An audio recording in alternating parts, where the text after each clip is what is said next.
भारत की सबसे बड़ी आईटी कंपनियों में से एक टीसीएस ने एक ऐसा कदम उठाया है जो सिर्फ ऑर्गेनाइजेशनल रीस्ट्रक्चरिंग नहीं है, बल्कि आने वाले कई वर्षों की ग्रोथ स्ट्रैटेजी का भी सिग्नल हो सकता है। एक तरफ टीसीएस ने 14 बड़े लीडरशिप रोल्स में बदलाव किए हैं और 5 नए बिजनेस यूनिट बनाए हैं। दूसरी तरफ मैनेजमेंट कह रही है कि उनकी ऑर्डर बुक मजबूत है, मेगा डील्स लगातार आ रही है और एआई प्रोजेक्ट्स का आकार पहले से ज़्यादा बड़ा होता जा रहा है। अब सवाल ये है कि क्या टीसीएस आने वाले एआई एरा के लिए खुद को तैयार कर रहा है, और क्या पूरे भारतीय आईटी सेक्टर के लिए भी ये एक बहुत बड़ा सिग्नल है। यही हम आज डिटेल में डिस्कस करने की कोशिश करेंगे इस वीडियो में। दोस्तों, मेरा नाम है सौरभ सुमन और मैं हूं आपका पर्सनल वेल्थ गाइड और आप देख रहे हैं मेरा चैनल इन्वेस्टिंग विद सौरभ। याद दिलाना चाहूँगा, मैं एक सेबी रजिस्टर्ड इन्वेस्टमेंट एडवाइज़र नहीं हूं, इसलिए कोई भी निवेश करने से पहले अपने वित्तीय सलाहकार की राय ज़रूर ले लें। टीसीएस ने आखिर किया क्या है? टीसीएस ने अपने संगठन में बहुत एग्जॉस्टिव चेंजेस की अनाउंसमेंट्स की हैं। कंपनी ने 14 लीडरशिप पोजीशंस में चेंजेस किए हैं और 5 नए बिजनेस यूनिट्स बनाए हैं। इनमें शामिल हैं ट्रैवल, ट्रांसपोर्ट एंड हॉस्पिटैलिटी, दूसरा एनर्जी, रिसोर्सेज एंड यूटिलिटीज़, तीसरा यूएस वेस्ट कोस्ट बिजनेस, चौथा ऑटोनोमस बिजनेस ऑपरेशन और पांचवा सर्विस नाउ पार्टनरशिप यूनिट। अभी समझते हैं क्या है ये सब। साथ ही कंपनी ने बीएफएसआई अमेरिका बिजनेस को 2 हिस्सों में विभाजित किया है, कम्युनिकेशन और दूसरा मीडिया एंड टेक्नोलॉजी बिजनेस को भी बाकी बिजनेसेस को भी यूनिफाइड करने की कोशिश की गई है ताकि ग्राहकों को बेहतर सॉल्यूशन प्रोवाइड किया जा सके। ये कोई छोटा मोटा चेंज, छोटा मोटा ओवरहॉलिंग नहीं है। ये बताता है कि टीसीएस अपने बिजनेस को इंडस्ट्री स्पेसिफिक और क्लाइंट सेंट्रिक बनाना चाहती है। कंपनी ऐसा कर क्यों रही है? मैनेजमेंट के अनुसार दुनिया तेज़ी से बदल रही है। आर्टिफिशियल इंटेलिजेंस, ऑटोमेशन और डिजिटल ट्रांसफॉर्मेशन के कारण ग्राहक अब पहले जैसे आईटी कॉन्ट्रैक्ट नहीं चाहते हैं। पहले ग्राहक सॉफ्टवेयर डेवलपमेंट करवाते थे, आज जो कस्टमर्स हैं वो एआई इंटीग्रेशन चाहते हैं, ऑटोमेशन चाहते हैं, क्लाउड ट्रांसफॉर्मेशन चाहते हैं, साइबर सिक्योरिटी चाहते हैं, डेटा प्लेटफॉर्म्स बनवाना चाहते हैं, end to end business solution चाहते हैं। एक शब्द में कहें तो यानी कस्टमर्स टेक्नोलॉजी नहीं, बिजनेस आउटकम खरीद रहे हैं।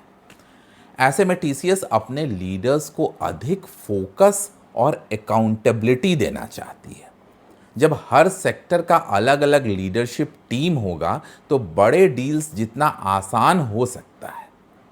एआई ने खेल पूरी तरह बदल दिया है। पहले 2 वर्षों में एआई की चर्चा हर जगह हुई, लेकिन अब एआई सिर्फ चर्चा में नहीं रह गया है, ये बड़े रेवेन्यू अपॉर्चुनिटी में बदल रहा है। टीसीएस मैनेजमेंट के अनुसार एआई कन्वर्जन लगातार बढ़ रही है।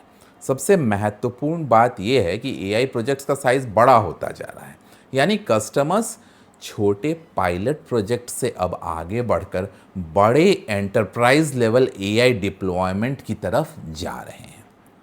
ये आईटी सर्विसेज कंपनी के लिए बहुत बड़ी अपॉर्चुनिटी है, क्योंकि एआई इम्प्लीमेंटेशन केवल सॉफ्टवेयर खरीदने का मामला नहीं है। इसके लिए चाहिए consulting, data management, cloud infrastructure, integration, security, ongoing maintenance, और यही टीसीएस जैसी कंपनियों की ताकत है। स्ट्रॉन्ग ऑर्डर बुक का क्या मतलब है? कई इन्वेस्टर्स केवल क्वार्टरली रेवेन्यू ग्रोथ देखते हैं, लेकिन आईटी सेक्टर में एक और इम्पॉर्टेंट चीज़ होती है, वो है ऑर्डर बुक। ऑर्डर बुक का मतलब है कि कंपनी ने कितने फ्यूचर के कॉन्ट्रैक्ट्स पहले ही ले लिए हैं अपने पास। टीसीएस मैनेजमेंट कह रही है कि ऑर्डर बुक बहुत मजबूत है, और अगर टीसीएस और टाटा जैसी कंपनी ये बात कहती है तो हम उन पे भरोसा कर सकते हैं कि वाकई ऑर्डर बुक मजबूत है। वो उनका कहना है मेगा डील्स लगातार आ रही हैं हमारे पास। ग्राहकों के साथ एआई डिस्कशंस काफ़ी पॉजिटिव हैं। इसका मतलब ये नहीं है कि अगले क्वार्टर में रेवेन्यू अचानक से बढ़ जाएगा, लेकिन इसका मतलब ये ज़रूर है कि आने वाले वर्षों के लिए विजिबिलिटी बेहतर हो रही है। फिर ग्रोथ क्यों स्लो दिखाई दे रही है, ये भी समझना ज़रूरी है। मैनेजमेंट ने एक्सेप्ट किया कि कुछ सेक्टर्स अभी भी प्रेशर में हैं, specially consumer businesses, life sciences, automobile sector. दूसरी तरफ कुछ सेक्टर में बेहतर परफॉर्मेंस नज़र आ रहा है, जैसे banking, financial services, technology services. ये टीसीएस रिलेटेड कंपनियां जहां से इनको कॉन्ट्रैक्ट मिले। यानी पूरी दुनिया में ग्रोथ एक जैसी नहीं है। कुछ एरियाज़ में रिकवरी शुरू हो रही है, जबकि कुछ एरियाज़ में अभी भी अनसर्टेनिटीज़ बनी हुई हैं। वहीं west Asia crisis, global uncertainties, इनके बारे में मैनेजमेंट ने क्लियरली कहा कि वेस्ट एशिया में जो टेंशन चल रहा है और ग्लोबल इकोनॉमिक अनसर्टेनिटीज़ के कारण कुछ क्लाइंट्स के डिसीजन मेकिंग पेस का असर पड़ा है। कई प्रोजेक्ट्स उनके डिले हुए हैं। कुछ क्लाइंट्स ने नए कॉन्ट्रैक्ट पर डिसीज़न लेने में समय मांगा है, लेकिन इम्पॉर्टेंट बात यह है कि प्रोजेक्ट्स कैंसिल नहीं हुए हैं। कई केसेस में केवल डिले हुआ है, और ये अंतर समझना बहुत ज़रूरी है। Delay is a temporary problem, cancellation will have a long term impact. Emerging markets बन रहे हैं अब नई ताकत। टीसीएस मैनेजमेंट ने स्पेशली इमर्जिंग मार्केट्स की बात मजबूती से की। भारत अच्छा परफॉर्मेंस कर रहा है। कई इमर्जिंग इकोनॉमीज़ में डिजिटल ट्रांसफॉर्मेशन अभी इनिशियल स्टेज में है, और इसका बेनिफिट आने वाले वर्षों में आईटी सर्विसेज कंपनियों को मिल सकता है। याद रखिए, दुनिया का डिजिटाइजेशन अभी पूरी तरह ख़त्म नहीं हुआ है। एआई के साथ साथ cloud, data analytics, cyber security और ऑटोमेशन की मांग लगातार बढ़ती रहेगी। इन्वेस्टर्स को क्या देखना चाहिए? यदि आप टीसीएस के इन्वेस्टर हैं तो अगले कुछ क्वार्टर्स में इन सिग्नल्स पे नज़र रखें। लार्ज डील्स कौन कौन सी मिल रही है टीसीएस को, बहुत ज़रूरी है समझना। एआई रेवेन्यू ग्रोथ कितना बढ़ता जा रहा है, बीएफएसआई सेगमेंट परफॉर्म कैसा कर रहा है, मार्जिन कैसी स्टेबल है या अनस्टेबल है, मैनेजमेंट की क्या कमेंट्री है, ऑर्डर बुक कैसे बढ़ रहा है, और क्लाइंट स्पेंडिंग रिकवरी हो रही है या नहीं।